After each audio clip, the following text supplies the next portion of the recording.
कल सुबह अचानक 7:30 बजे गंभीरा ब्रिज गिर पड़ा और उस वक्त बहुत सारे लोग वहां से गुजर रहे थे।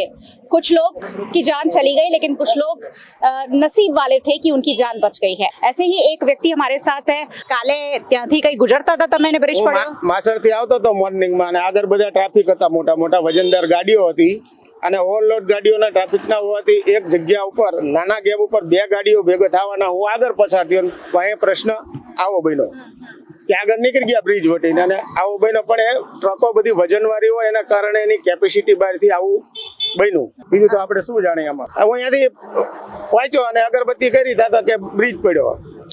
નજીક જ છે, વારે નહોતી લાગી, બ્રિજ જ વેઠો હતો. બ્રિજ વટીને આગળ મંદિર આવે છે મહીસાગરમાંનું, બ્રિજ વટીને આગળ જ મહીસાગરમાંનું મંદિર આવે છે અને આવી ઘટના બની. પછી તમે ત્યાં મોકા પર પહોંચ્યા, શું જોયું ત્યાં? આપણે એ પછી જોવા જ નથી ગયા, કેમ કે આવું ટૂંટું એવું થયું એટલે આપણે એક તો ડાયાબિટીસ એટલે ધબધબ થાય એટલે હું ના જ્યો, કેમ કે આપણને બીક લાગે કે આ હારું શું થયું છે, કોકનું જોઈને આપણે કંઈક થાય. સરકારને શું કહેવા માંગશો? આ રીતે બ્રિજ તૂટી રહ્યા છે, સરકારને શું કહેવાનું હોય કે આ જે ઓવરલોડ ગાડીઓ જતી હોય એ બંધ કરી દેવી પડે. જે કેપેસિટીનો રોડ હોય એ પ્રમાણે ગાડીઓ ચલવે. સરકાર બીજું શું કરે? જેની જે રોડની કેપેસિટી છે એ પ્રમાણે ચલવે અને જે कैपेसिटी नहीं है बार बार हाके जाए इमना से।